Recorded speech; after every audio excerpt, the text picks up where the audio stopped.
आज ही तो इम्तिहान खत्म हुए और कल तुम नागपुर जा रही हो। हाँ, रेनू तो ठीक ही कह रही है, कुछ दिन यहाँ ठहर जाओ, हमारा शहर भी घूम लो। इस शहर में कोई घूमा जा सकता है? जिसे भी देखो भागा ही चला जाता है। ना बाबा, हमारे लिए तो नागपुर ही अच्छा है। जैसे तुम्हारी मर्जी। मगर हाँ, नागपुर पहुँच के चिट्ठी लिखना मत भूलना। हाँ बिल्कुल ही भूलेंगे। अच्छा okay bye. Bye bye.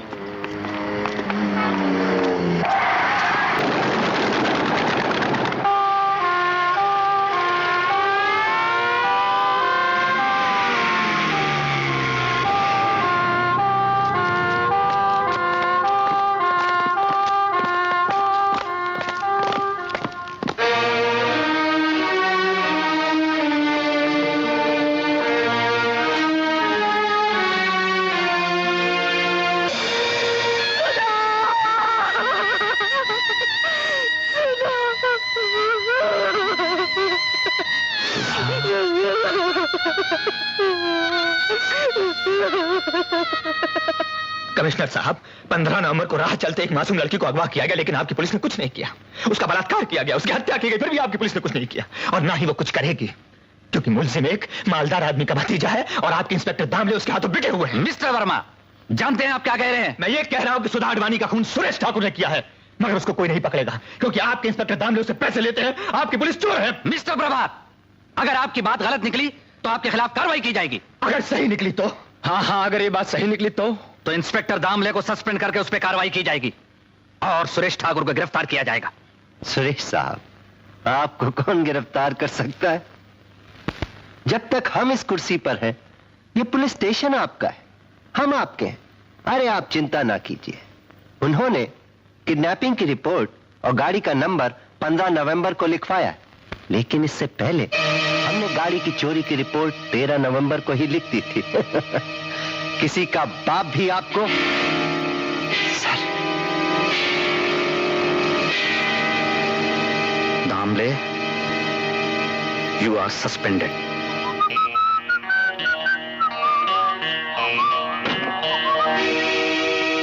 Mr. Suresh Thakur, you are under arrest for the murder of Sudha Advani.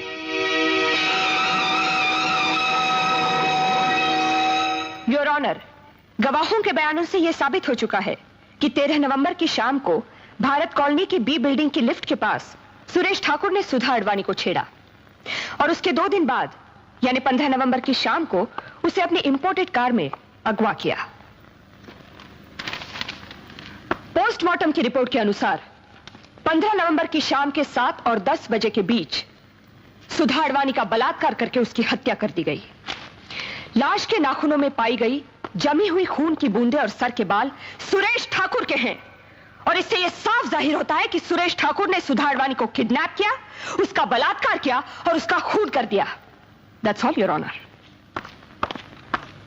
Yes mister Dayal. Your honour, मैं मानता हूं कि सुधा अडवाणी को किडनैप किया गया, उसके साथ बलात्कार भी हुआ और उसका खून भी कर दिया गया, लेकिन इन तीनों में से एक भी काम मिस्टर सुरेश ठाकुर ने नहीं किया, क्योंकि 15 तारीख की शाम 5 बजे के बाद वो बंबई में थे ही नहीं। 15 नवंबर की शाम 5 बजे वो इंडियन एयरलाइंस की फ्लाइट 415 टिकट नंबर 6794-528 से दिल्ली चले गए थे। ये उस फ्लाइट के पैसेंजर्स की लिस्ट जिसमें मिस्टर सुरेश ठाकुर का नाम मौजूद है, और ये दिल्ली के उस होटल के बिल्स जहां वो उस रात ठहरे थे।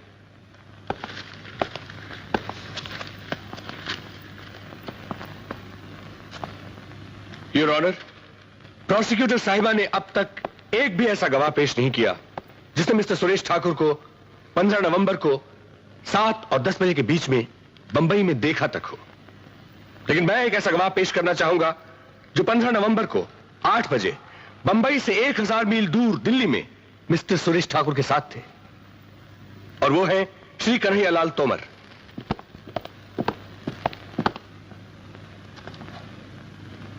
मैं जो कुछ कहूंगा सच कहूंगा, सच के सिवा कुछ नहीं कहूंगा। मैं झूठ बोलता ही नहीं। तोमर साहब, 15 नवंबर की शाम 8 बजे मिस्टर सुरेश ठाकुर के साथ आपकी कोई सरकारी अपॉइंटमेंट थी? जी हाँ थी। और उसी के लिए ये 15 नवंबर को शाम 5 बजे की फ्लाइट से बंबई से दिल्ली आए। मारे को क्या पता? आपको पता नहीं? मारे को कैसे पता चलेगा कि 15 तारीख को सुरेश ने हवाई जहाज लिया, या 14 को राजधानी से आया, या फिर 13 को सड़क गाड़ी से गया? लेकिन उनका आपके साथ अपॉइंटमेंट तो था ना? था। तो इस अपॉइंटमेंट के हिसाब से वो आपको दिल्ली में मिले? बिल्कुल मिले। कितने बजे? 8 बजे। तारीख क्या थी? यो कितनी बार पूछोगे भाई? बस एक बार और पूछो। तो बताइए, 15 नवंबर की शाम को 8 बजे मिस्टर सुरेश ठाकुर आपके साथ थे या नहीं? थे। बस खुश। Thank you your honour. Your witness. Thank you.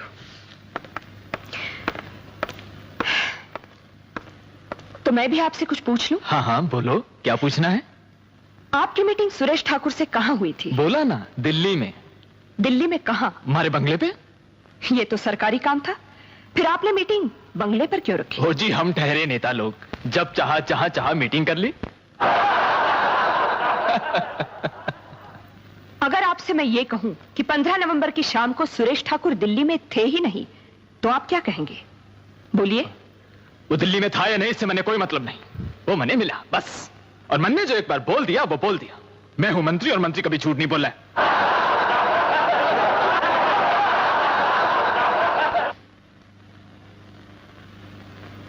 इसमें कोई शक नहीं कि सुधा अडवाणी की लाश पे पाई गई खून की बूंदें और सर के बाल सुरेश ठाकुर से मिलते हैं, लेकिन इस सबूत की बिना पर के वारदात के दिन वो दिल्ली में मौजूद थे। मैं सुरेश ठाकुर को बेनिफिट ऑफ डाउट देकर रिहा करता हूं।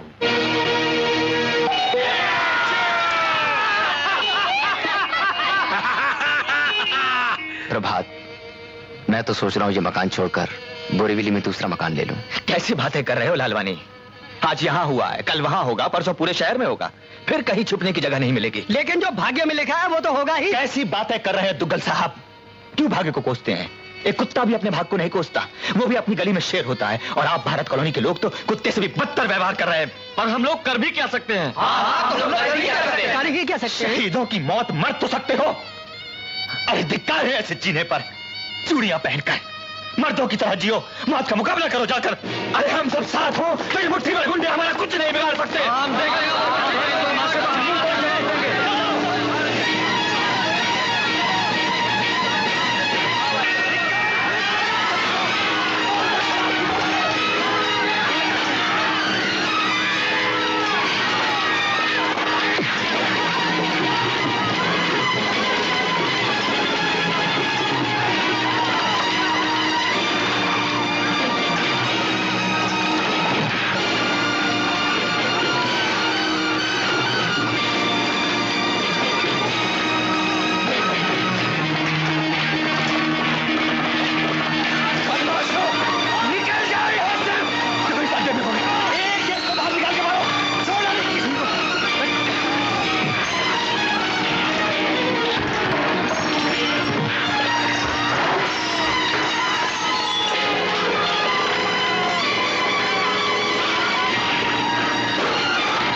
जी प्रोफेसर है, नाम है प्रभात वर्मा।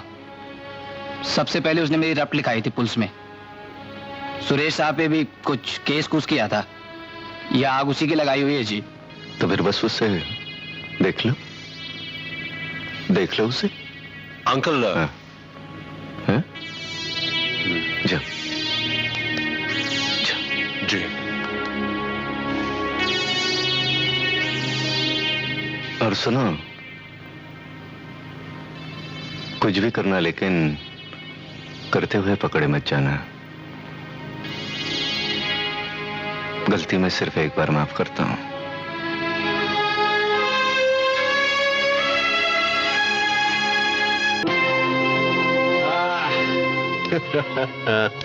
देखा आपने? हमसे टक्कर लेने की बेवकूफी फिर मत करना, वरना आपकी बात जिंदा नहीं बचोगे।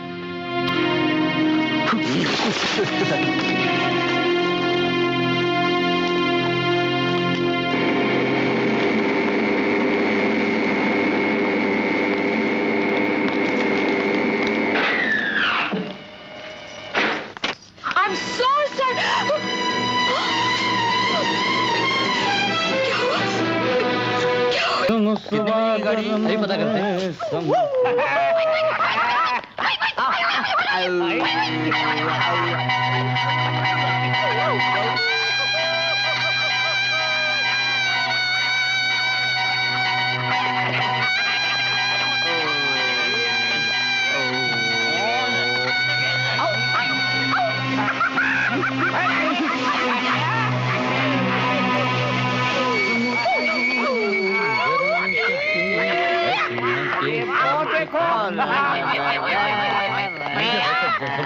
हाँ लीजिए लीजिए।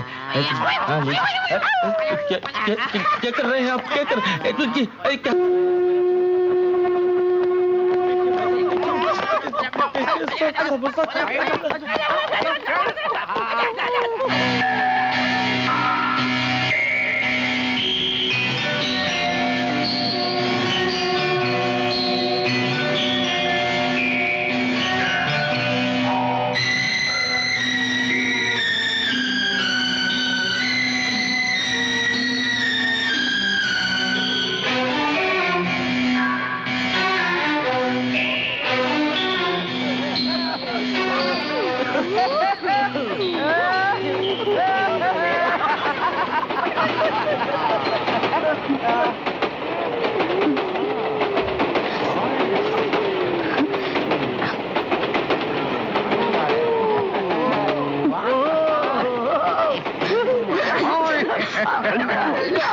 क्या कर रहे हैं? क्या बदतमीजी है ये? क्या कर रहे हो आप लोग? क्या तेरी है? अबे सुनेगा तो मैं बताता हूँ इसको। अबे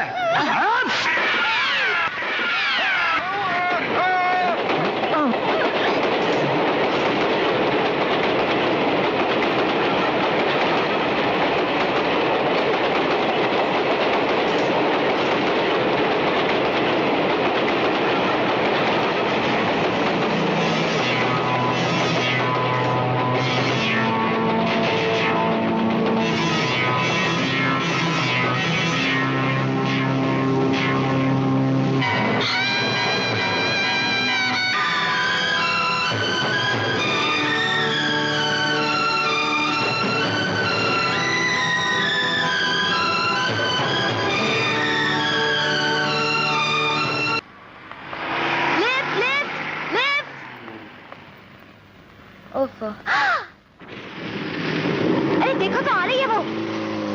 अरे सुन जाओ, क्या आ रही है? उसे पूछो ना, हमें लिफ्ट देंगे क्या?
चलो बैठो।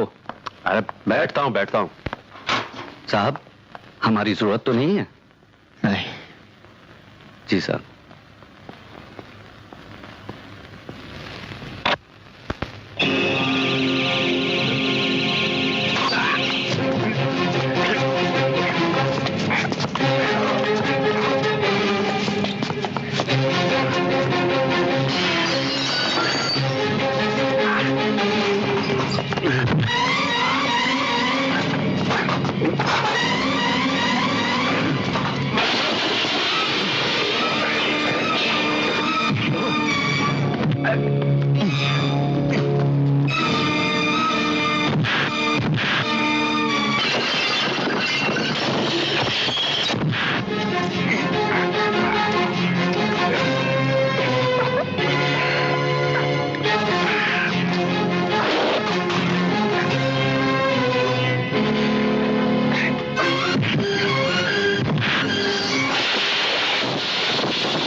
इसने मेरी बहन का बलात्कार किया था, मेरी मां का खून।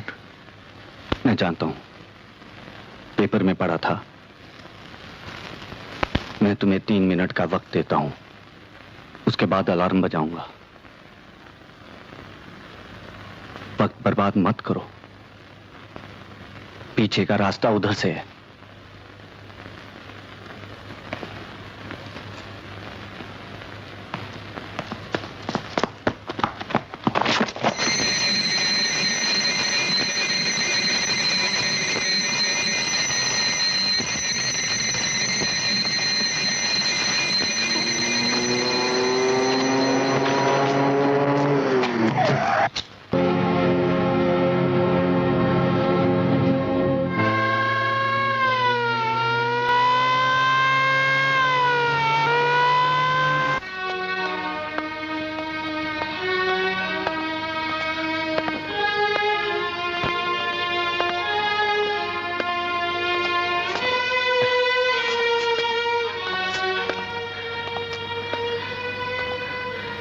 मुझे रॉबिनहुड केस के इंचार्ज से मिलना है। रॉबिनहुड? जी। आपका मतलब है इंस्पेक्टर शफी से? जी। Please relax.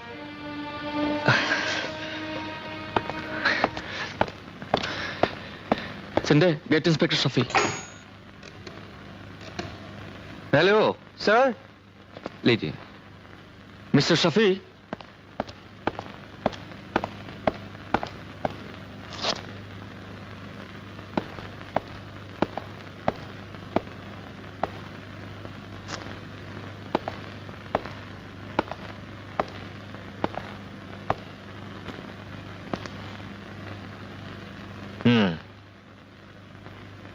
आप मुझसे मिलना चाहते थे?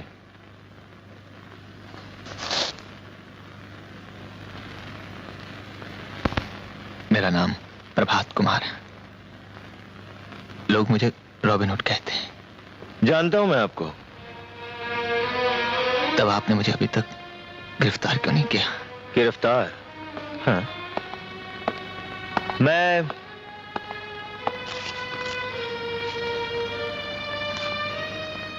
मैं आपके साथ एक सौदा करना चाहता हूं। सौदा? क्या? यही कि तुम ये शहर छोड़कर चले जाओ और समझ लो ये मुलाकात कभी हुई नहीं थी। मैं यहां कोई सौदा करने नहीं आया हूं। मैं अपने आप को कानून के हवाले करने आया हूं।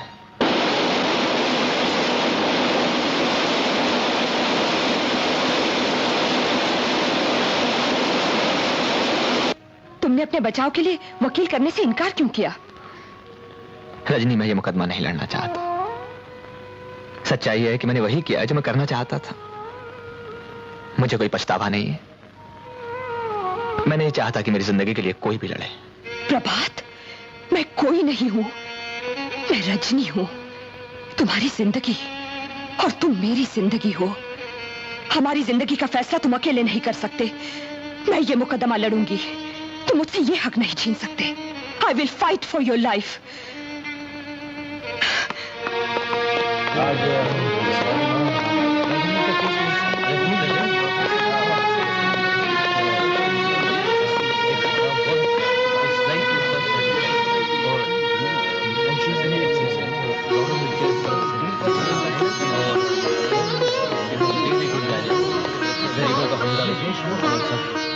अच्छा है। योर ऑनर, ये केस बिल्कुल साफ है।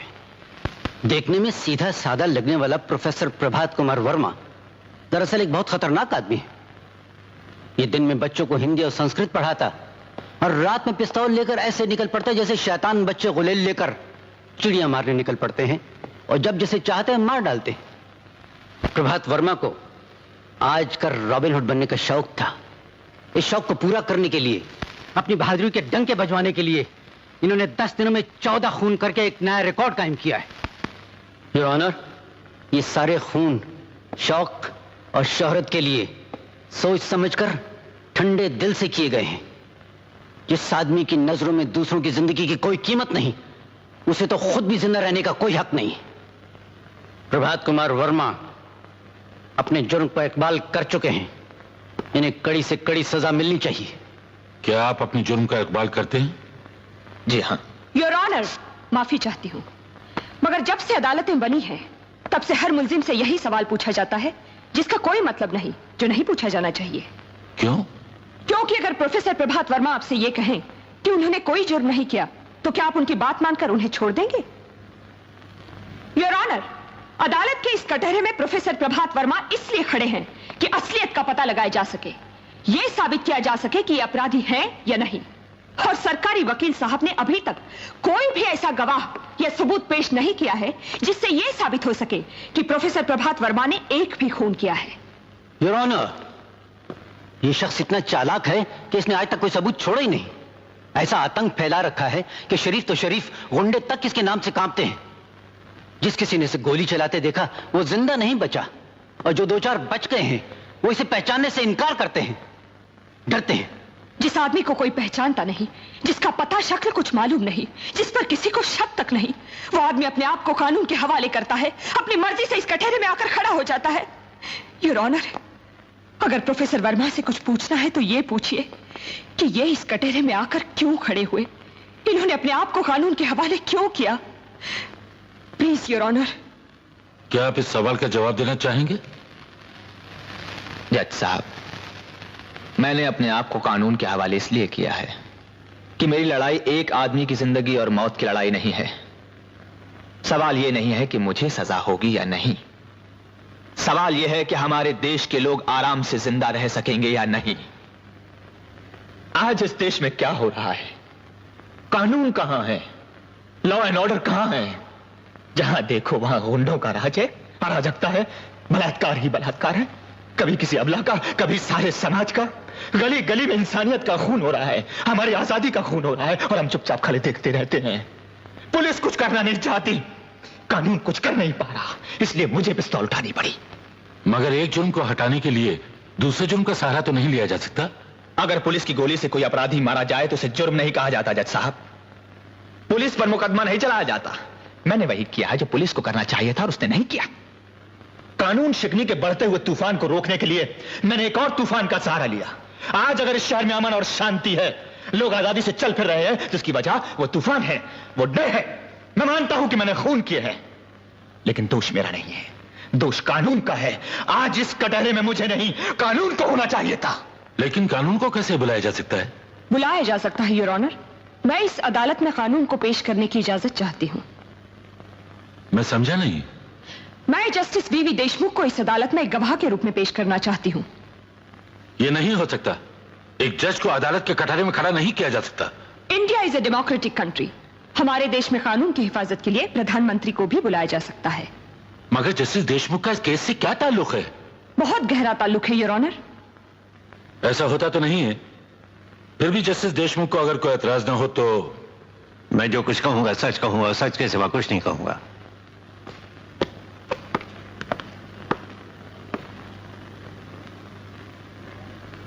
जस्टिस देशमुख, आपको पिछले नवंबर की 20 तारीख याद है?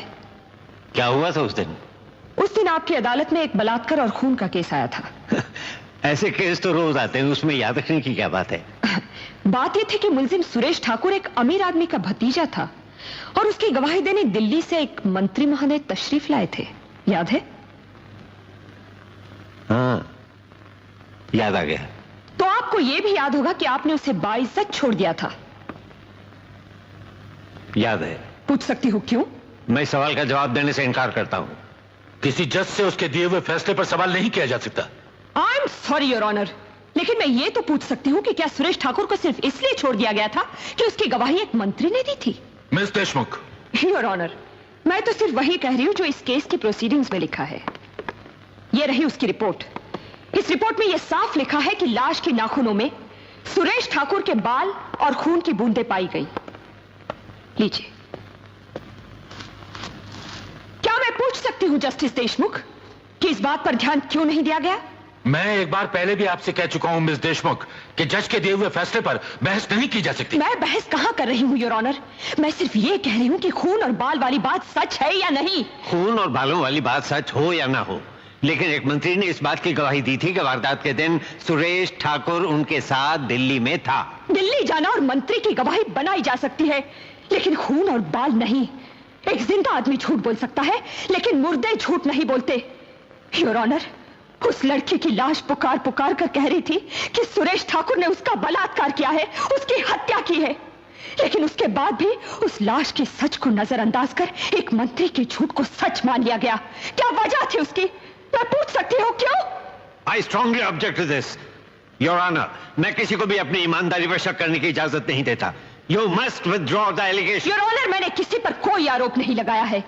मैंने वही कहा है जो सच है, और सच ये है कि सुरेश ठाकुर ने सुधा अडवाणी का बलात्कार किया, उसका खून किया, और उसकी लाश पर इस बात के सबूत भी पाए गए, लेकिन उसके बाद भी उसे छोड़ दिया गया। जस्टिस देशमुख, पिछले नवंबर की 20 तारीख को आपने एक अपराधी को बाइज्जत छोड़कर इंसाफ को सजा दी थी, उसे फांसी के फंदे पर लटका दिया था। Miss Deshmukh, this is contempt of court. आप चाहे मुझे भी फांसी के फंदे पर लटका दीजिए, लेकिन आज मैं ये पूछने से बाज नहीं आऊंगी कि उस दिन आपने गलत इंसाफ क्यों किया, क्या कारण था उसका। Stop it now. Justice Deshmukh, उस दिन जब आपने फैसला सुनाया था, आप एक जज थे, कानून और उसके कायदे में जकड़े हुए थे, कानून की रक्षा करना आपका फर्ज था। लेकिन आज आप पर कोई बंधन नहीं, कोई पाबंदी नहीं। आज आपने गीता पर हाथ रखकर सिर्फ सच बोलने की कसम खाई है।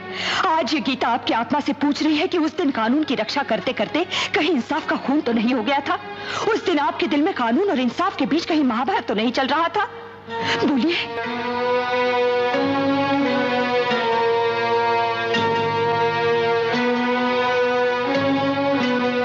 एक जज के दिल में ये महाभारत हमेशा होती रहती है। उस फैसले के बाद जो कुछ हुआ उसका जिम्मेदार वो फैसला है, आपका कानून है। अगर उस दिन सुरेश ठाकुर को बाइज्जत रिहा न किया जाता तो प्रोफेसर प्रभात वर्मा का घर बर्बाद न होता, उसकी मां का खून न होता, उसकी बहन का बलात्कार न होता, वो आत्महत्या न करती। योर ऑनर, उस दिन अगर सुरेश ठाकुर जैसे भयानक जानवर को इस शहर में खुला न छोड़ दिया जाता तो प्रोफेसर प्रभात कुमार वर्मा जैसे शरीफ आदमी को, एक कवि को हाथ में पिस्तौल उठाकर खूनी न बनना पड़ता। ऐसा हुआ था तो प्रभात कुमार ने पुलिस को क्यों नहीं बताया? बताने से क्या होता? फिर कोई मंत्री आकर गवाही देता कि वो बंबई में नहीं दिल्ली में था, या कोई सरकारी डॉक्टर आके साबित कर देता कि सुरेश ठाकुर अपने 5 साथियों के साथ किसी अस्पताल में बेहोश पड़ा अपना इलाज कर रहा था। और जो अस्पताल में है वो प्रोफेसर के घर कैसे हो सकता है?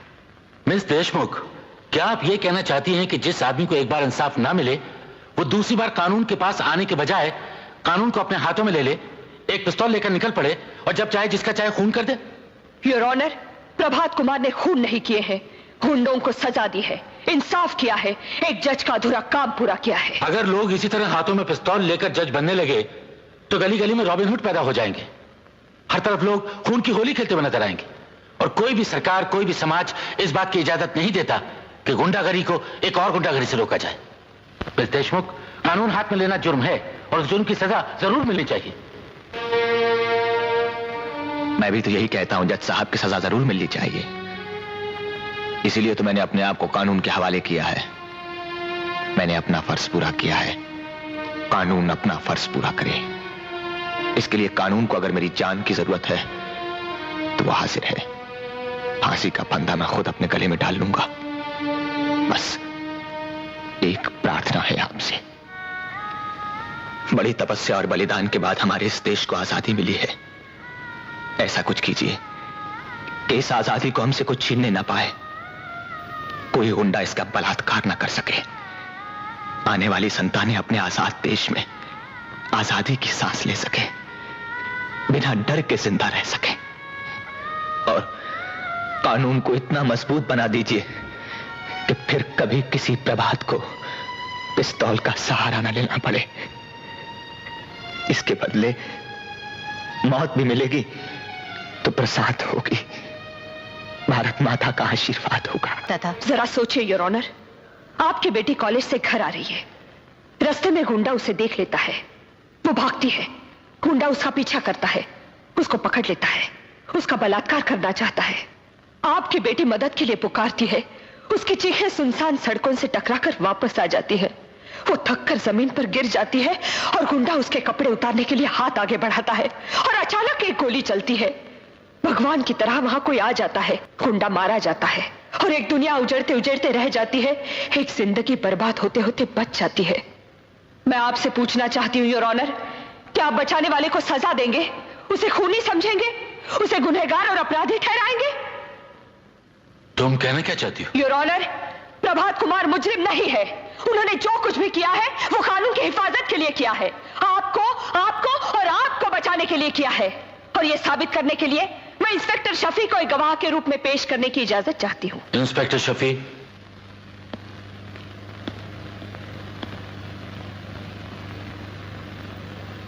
मैं कसम खाकर कहता हूं, जो कहूंगा सच कहूंगा, सच के सिवाय कुछ नहीं कहूंगा। जब आपको कमिश्नर साहब ने बुलाया और रॉबिन हुड का पता लगाकर उसे गिरफ्तार करने का हुक्म दिया, तब आपने क्या कहा? मैंने यही कहा कि रॉबिन हुड तो पुलिस का काम कर रहा है और पुलिस से अच्छा काम कर रहा है। जो काम हम पिछले 25 वर्षों में नहीं कर पाए वो उसने 10 दिन में करके दिखाया। कैसे? क्या किया उन्होंने? इन्होंने गुंडों के दिलों में डर, दहशत पैदा कर दी है।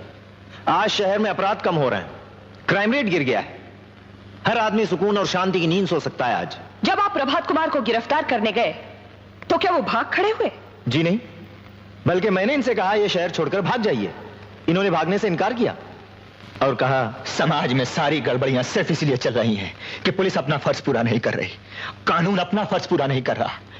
मैं अपने आप को कानून के हवाले करता हूं जिससे कि मेरी आवाज अदालत के जरिए लोगों तक पहुंच सके और मैं बता सकूं कि मेरी पिस्तौल से निकली गोली का काम सिर्फ अपराधियों को मारना ही नहीं, कानून को जगाना भी था। मैंने अपना फर्ज पूरा किया है, आप अपना फर्ज पूरा कीजिए। और यह कहकर प्रभात कुमार ने अपने आप को पुलिस के हवाले कर दिया। आपने प्रभात कुमार को भाग जाने के लिए क्यों कहा? योर ऑनर, प्रभात कुमार ने रॉबिन हुड बनकर गुंडों के दिलों में जो डर, जो आतंक पैदा कर दिया था, मैं उस डर को जिंदा रखना चाहता था। उस रॉबिन हुड को जिंदा रखना चाहता था जो लोगों की रक्षा करता रहा। इंस्पेक्टर शफी, हालात कुछ भी रहे हों, आपको अपना फर्ज अदा करना चाहिए और आपका फर्ज खूनी को पकड़ना है, उसका इंसाफ करना या उसे छोड़ देना नहीं। इस गलती के लिए आपको सस्पेंड कर देना चाहिए ताकि दूसरे अफसर से नसीहत लें और कभी ऐसी गलती ना करें। Thank you your honour. Inspector Shafi ने और एक गलती की है, सच बोलने की गलती, यह बताने की गलती कि उन्होंने प्रभात कुमार को भाग जाने की सलाह दी। प्रभात कुमार ने भी यही गलती की थी, सच बोलने की गलती, अपने आप को कानून के हवाले करने की गलती, जबकि अदालत के पास इनके खिलाफ कोई सबूत नहीं था, कोई गवाह नहीं था। मिस रजनी, इससे बड़ा सबूत और क्या हो सकता है कि प्रभात कुमार ने भरी अदालत में यह बयान दिया है कि वो सारे खून इन्होंने किए हैं। अगर अदालत में दिया हुआ बयान ही सब कुछ है तो मैं इस गीता पर हाथ रखकर बयान देने के लिए तैयार हूं कि ये सारे खून मैंने किए हैं। तो क्या प्रभात कुमार को छोड़ देंगे और मुझे सजा देंगे? काश ऐसा हो सकता, लेकिन मैं ये झूठ भी नहीं बोल सकती, क्योंकि इस कटहरे में खड़ा हुआ एक सच्चा इंसान अपने बचाव के लिए किसी भी झूठ का सहारा नहीं लेना चाहता। जज साहब, जरा गौर से देखिए, ये वही सीधा साधा प्रोफेसर है जो इलाहाबाद से बंबई आता है, यहां की गुंडागर्दी देखकर घबरा जाता है, पुलिस के पास जाता है, कोई मदद नहीं मिलती। एक मालदार गुंडा एक शरीफ लड़की का बलात्कार करता है, उसकी हत्या कर देता है। प्रभात कुमार कानून का दरवाजा खटखटाता है, दरवाजा खुलता है, लेकिन वहां झूठी गवाही की जीत होती है, सच हार जाता है। कानून का फैसला गुंडों को शाबाशी देकर उनकी हिम्मत बढ़ाता है। नतीजा वही गुंडा, एक करोड़पति स्मगलर का भतीजा, उस प्रोफेसर को सबक सिखाने के लिए 5 और गुंडों को लेकर उसके घर पहुंच जाता है। और उसके बाद एक बेटे की आंखों के सामने उसकी मां की हत्या कर दी जाती है। एक एक करके 6 गुंडे उसकी बहन का बलात्कार करते हैं। वो मासूम भैया भैया पुकारती रहती है, लेकिन रस्सियों में बंधा हुआ भैया कुछ नहीं कर पाता, कुछ नहीं। वो शर्म से ऊपर से कूदकर अपनी जान दे देती है और उसका छोटा सा घर शमशान बन जाता है। और ये सब सिर्फ इसलिए कि प्रभात कुमार ने गुंडों की शिकायत की थी, कानून का दरवाजा खटखटाया था। पुलिस और कानून की मदद मांगने की इतनी बड़ी सजा। कानून तो सिर्फ एक बार फांसी देता है, लेकिन उस रोज 6 गुंडों ने इन्हें बार बार फांसी के फंदे पर लटकाया था। कुर्सी से बंधे उस खिलौनी करतूत को देखने की सजा हजारों सालों की जेल से कहीं ज्यादा थी।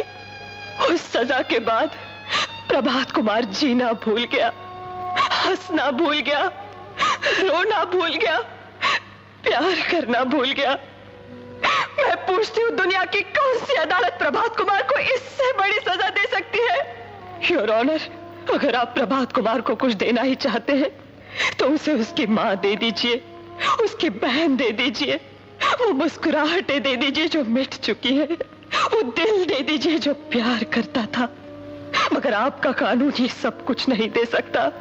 अगर दे सकता है तो मौत, सिर्फ मौत।